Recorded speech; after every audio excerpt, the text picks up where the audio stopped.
இன்றைய வகுப்பில் உள்ள அனைவருக்கும் வணக்கம். ஒரு இணை சுற்றில் அதிர்வு அதிர்வெண்ணை பற்றி விவாதிப்போம். அப்ஜெக்டிவ்: இந்த வீடியோவின் முடிவில் உங்களால் முடியும் இணையான எல்சி சர்க்கியூட்டில் அதிர்வு அதிர்வெண்ணை அளவிடவும். சுற்றுவட்டத்தில் இணையான அதிர்வு விளைவுகளை தீர்மானித்தல். முதலில் அதிர்வு அதிர்வெண் பற்றி சுருக்கமாக விவாதிப்போம். Reason circuits in a parallel RLC circuit என்று குறிப்பிடப்படுகிறது. அதோடு total circuit current is in phase with the supply voltage, அதாக ரியாக்டிவ் காம்பனன்ட்ஸ் கேன்சல் என்றும் இதன் மூலம் குறிப்பிடப்படுகிறது. அதிர்வு அதிர்வெண் என்பது ஏசி சர்க்யூட்டில் ஏற்படும் அதிர்வெண் ஆகும். மின்தடை, இண்டக்டர் மற்றும் மின்தேக்கி போன்ற செயலற்ற கூறுகளை இந்த சுற்று கொண்டுள்ளது. ஒற்றுமை சக்தி காரணியில் அதிர்வு அதிர்வெண் ஏற்படும். வழக்கமாக மின்தடையங்கள், தூண்டிகள் மற்றும் மின்தேக்கிகளில் வெவ்வேறு சக்தி காரணிகள் ஏற்படுகின்றன. ஒற்றுமை சக்தி காரணி மின்தடையில் ஏற்படுகிறது. பின்தங்கிய மற்றும் முன்னணி சக்தி காரணிகள் முறையே தூண்டி மற்றும் மின்தேக்கியில் நிகழ்கின்றன. தூண்டல் எதிர்வினை XL மற்றும் கொள்ளளவு எதிர்வினை XC-ஐ சமநிலைப்படுத்துவதன் மூலம் அதிர்வு அதிர்வெண்ணை பெறலாம். XL XC அல்லது Z R. ஒரு குறிப்பிட்ட அதிர்வெண்ணில் தூண்டல் எதிர்வினை XL மற்றும் கொள்ளளவு வினைத்திறன் XC ஆகியவை சமமாகி ஒன்றையொன்று ரத்து செய்யும். இதன் விளைவாக ஒரு ஒற்றுமை சக்தி காரணி ஏற்படுகிறது. ஹெர்ட்ஸில் உள்ள குறிப்பிட்ட அதிர்வெண் அதிர்வு அதிர்வெண் என்று அழைக்கப்படுகிறது. இணையான அதிர்வு சுற்றுவட்டத்தில் அதிகபட்ச மின்மறுப்பை ஏற்படுத்தியது.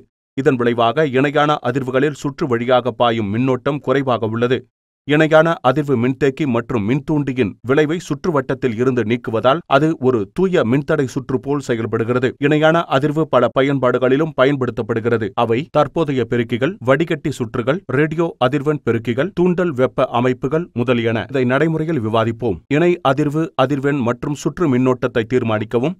தூண்டல் மற்றும் மின்தேக்கியின் மதிப்புகள் முறையே 40 மில்லி ஹெக்டேர் மற்றும் 0.1 மைக்ரோஃபாரட் ஆக இருக்கக்கூடும். அவற்றை ஒன்றோடொன்று இணையாக இணைக்கவும். 0 முதல் 50 மில்லியம்பியர் வரையிலான இரும்பு வகை நகரும் அம்மீட்டரையும் LED தொடரையும் பிரெட்போர்டை பயன்படுத்தி LC இணை சுற்றுடன் இணைக்கவும். மின்சுற்றி வரைபடத்தில் காட்டப்பட்டுள்ளபடி LEDகளின் அனோட் மற்றும் கேத்தோடு டெர்மினல்கள் இணைக்கப்பட வேண்டும். சர்க்யூட் வரைபடத்தில் காட்டப்பட்டுள்ளபடி ஒரு சிக்னல் ஜெனரேட்டர் அல்லது செயல்பாட்டு ஜெனரேட்டரை சுற்றுடன் இணைக்கவும். செயல்பாட்டு ஜெனரேட்டரை இயக்கி சிக்னலை சைன் அலைக்கு அமைக்கவும். சிக்னல் ஜெனரேட்டரின் வெளியீட்டை 4 VRMS ஆகவும் அதிர்வெண் 1 kHz ஆகவும் அமைக்கவும். சுற்று வழியாக மின்னோட்டம் 10 முதல் 12 MA வரை அதற்கு மேல் இல்லை என்பதையும் உறுதி செய்யவும். தற்போதைய என்றால் ஓட்டம் அதிகம். சிக்னல் ஜெனரேட்டரின் வெளியீட்டு அளவை குறைக்கவும்.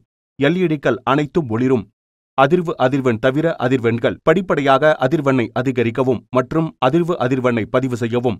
அதில் சுற்று மின்னோட்டம் குறைவாக இருக்கும். LED ஒளிரவில்லை அல்லது மிகவும் மங்கலாக ஒளிரும். குறிப்பு: இது இணையான அதிர்வு சுற்றுகளின் அதிர்வு அதிர்வெண், ஏனெனில் இணையாக உள்ளது. அதிர்வு இணையான LC சுற்று வழியாக மின்னோட்டம் I குறைந்தபட்சமாக இருக்கும். செயல்பாட்டு ஜெனரேட்டரில் 500 Hz முதல் 2 kHz வரை வெவ்வேறு அதிர்வெண்ணை அமைத்து அட்டவணையில் தொடர்புடைய தற்போதைய மதிப்புகளை குறிப்பிடவும். அதிர்வெண் மற்றும் மின்னோட்டத்தின் வரைபடத்தை வரைந்து பதிலை குறிக்கவும். LC இணை சுற்றுகளின் அதிர்வு அதிர்வெண், தூண்டல் மற்றும் மின்தேக்கியின் மதிப்புகளை வெவ்வேறு மதிப்புகளுக்கு மாற்றி அதிர்வு அதிர்வெண்ணை அளவிடவும்.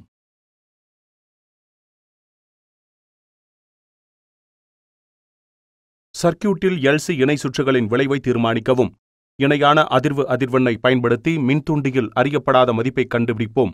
அதே இணையான அதிர்வு சுற்றுவட்டத்தில் 40 மில்லி ஹென்றி மின்தூண்டியை LX இன்டருடன் மாற்றவும்.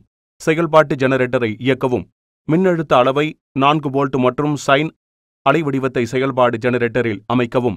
அதிர்வு அதிர்வெண் ஏற்படும் வரை அதிர்வெண்ணை படிப்படியாக அதிகரித்து அதிர்வு அதிர்வெண்ணின் தற்போதைய மதிப்பை குறிப்பிடவும். இந்த விதிமுறையை காணவும். அதிர்வு அதிர்வெண் மின்னோட்டம் குறைந்தபட்சமாக இருக்கும் புள்ளியை அடையாளம் காண முடியும் மற்றும் LED மங்கலாக ஒளிரும். சூத்திரத்தில் உள்ள மதிப்புகளை மாற்றவும். அதிர்வு அதிர்வெண்ணில் தூண்டல் மற்றும் கொள்ளளவு எதிர்வினை சமமாக இருக்கும். Substitute the values in the formula என்று குறிப்பிடப்படும் reasonable frequency indicative the capacity. XL XC. X என்பது 2 PI Fக்கு சமம். XL ஐ 2 Pfil என எழுதலாம். XC ஐ 1/2 PFC என்று எழுதலாம். அதிர்வு அதிர்வெண்ணில் XL மற்றும் XC என எழுதலாம். 2 Pfil 1/2 Pfil C. L 1/2 Pfil L x 2 Pfil C. L 1/4 P square into FR square into C. மேலே உள்ள சமன்பாட்டில் உள்ள மதிப்புகளை மாற்றுவதன் மூலம் அறியப்படாத தூண்டியின் மதிப்பை கண்டறியலாம். டாஸ்க் 2ஆக எனர்ஜியை அளவிடுதல் 3 பேஸ் டெல்டா கனெக்டட் நெட்வொர்க்குடன் is equal to PXT. Formula இதன் மூலம் கணக்கிடப்படலாம். P is equal to 3XVL X IL X cos PI. T is equal to time measured for 10 revolutions. From the we get energy. இதன் மூலமாக இந்த சக்தியினையை நாம் அளவிட முடியும். இந்த எனர்ஜி அளவீடுகள் மூலமாக ஃபார்முலாக்களை நம்மால் கடைபிடிக்க முடியும். எனர்ஜி மீட்டர் ஆகப்பட்டது 1200 ரெவல்யூஷன்ஸ் பெர் கிலோவாட் ஹவராக இருந்தால் அது 1 யூனிட், அல்லது 1 கிலோவாட் ஹவராக இருந்தால் அதனுடைய எனர்ஜி கன்சப்ஷன் ஆகப்பட்டது 1200 ரெவல்யூஷன்ஸ் ஆக இருக்கும்.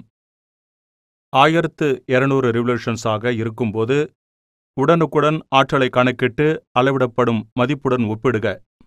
ஆற்றல் மீட்டர் நிலையானதாக இருந்தால் 1 கிலோவாட் மணி நேரத்திற்கு 1200 புரட்சிகள், அதாவது 1 யூனிட் அல்லது 1 கிலோவாட் மணி நேர ஆற்றல் நுகர்வு. ஆற்றல் மீட்டர் 1200 புரட்சிகளை உருவாக்கும். ஆற்றல் மீட்டர் டிஸ்க் 10 நிமிடங்கள் 100 புரட்சிகளை சுழற்றினால் 1 மணி நேரத்திற்கு டிஸ்க் 600 முறை சுற்றும் என்று வைத்துக் கொள்ளலாம். இந்த அளவீடுகளுக்கு ஆற்றலை கண்டறிய ஃபார்முலாவில் உள்ள ரெவல்யூஷன் மற்றும் மீட்டர் மாறிலிகள் மாற்றவும். ஒரு மீட்டருக்கு ஆற்றல் புரட்சிகள் நிலையான ஆற்றல் 600/1200 மைனஸ் 0.5 கிலோவாட் மணி நேரமாக அல்லது வாட் மணி நேரமாகவும் 500 வாட் மணி நேரம் அல்லது அரை அலகுகள். எனவே சுமையால் நுகரப்படும் ஆற்றல் 600 வாட் மணி நேரமாக. இந்த ஆற்றல் மதிப்பு அவை ஒரே மாதிரியானது என்பதால் சரிபார்க்க அளவிடப்பட்ட மதிப்புடன் ஒப்பிடப்படுகிறது. சக்தி இதன் மூலமாக கணக்கிடப்படலாம். P is equal to 3XVL X IL X cos P. T is equal to time measured for 10 revolutions. இந்த எனர்ஜியிலிருந்து பெறப்பட்ட வாட் ஹவர். 3 பேஸ் எனர்ஜியை பற்றி நாம் இதில் விவாதிக்கலாம். ஸ்டெப் 1. ஸ்டார் கனெக்ஷனை உருவாக்கி டிஃபரண்ட் வோல்டேஜ் லேம்ப்ஸ் கனெக்ஷனை அதனோடு இணைக்க வேண்டும். சர்க்யூட் அன்பேலன்ஸ்டாக இருந்தால் let lamp L1 with 60 watts அதனோடு இணைக்கப்பட்ட R பேஸ் லேம்ப் L2 அதோடு 200 watts be connected in the Y phase and lamp L3 with 60 watt be connected in the B phase. இதில் காட்டப்பட்டுள்ளபடி சர்க்யூட் வரைபடத்தில் காட்டப்பட்டுள்ளபடி 2 நகரும் இரும்பு அம்மீட்டர்களை இணைக்கவும். ஒன்று கூட்டி மின்னோட்டத்தை அளவிடுவது மற்றொன்றாக இருக்கலாம். ஸ்டெப் 2. சர்க்யூட் வரைபடத்தில் காட்டப்பட்டுள்ளபடி 2 நகரும் இரும்பு வோல்ட்மீட்டர்களை இணைக்கவும். ஒன்று கட்ட மின்னழுத்தம் அளவிடுவது மற்றொன்று ஒன்றை அளவிடுக. ஸ்டெப் 3. சர்க்யூட் வரைபடத்தில் காட்டப்பட்டுள்ளபடி 2 நகரும் இரும்பு வோல்ட்மீட்டர்களை இணைக்கவும். ஒன்று கட்ட மின்னழுத்தத்தை அளவிடுவது மற்றொன்று வரி மின்னழுத்தத்தை அளவிடுவதும். A0-1 300 volt, L1 0-1A 40 volt, 300 volt, 300 volt, 240 volt, power meter. இவை அனைத்தையும் ஒன்றாக இணைத்து இணைப்பு பாதையில் ஏற்படக்கூடிய தடுப்புகளை நீக்கவும். அதனோடு வரைபடத்தில் காட்டப்பட்டுள்ளபடி பவர் ஆன் ஆஃபை இணைக்கவும். இதனோடு மற்ற அனைத்து பொருட்களையும் சேகரித்து கொண்டு வரைபடத்தில் காட்டப்பட்டுள்ளபடி அமைப்பு செய்யவும். இப்போது இணைப்பை ஆன் செய்யவும். இதன் மூலமாக மின்சார ஓட்டத்தை சரிபார்த்து கொண்டு அட்டவணையில் காட்டப்பட்டுள்ளபடி அவற்றை அனைத்து வேல்யூக்களையும் குறிக்கவும். Current and phase, current and same the line வோல்டேஜும் 1.732 டைம்ஸ் இந்த பேஸ் வோல்டேஜை குறித்து கொண்டு ஸ்டாப் வாட்சை அதன் மூலமாக எடுத்து வரக்கூடிய அளவுகளையும் குறித்து கொள்ள வேண்டும். 10 ரெவல்யூஷன்ஸ்களுக்கு எத்தனை முறை சுழற்றுகிறது என்பதை குறித்து கொள்ளவும். Determine the energy consumed by the energy meter and compare it with the calculated values from the energy meter. வீடியோவை பார்த்ததற்கு நன்றி. உங்களுக்கு இனிய நாளாகட்டும்.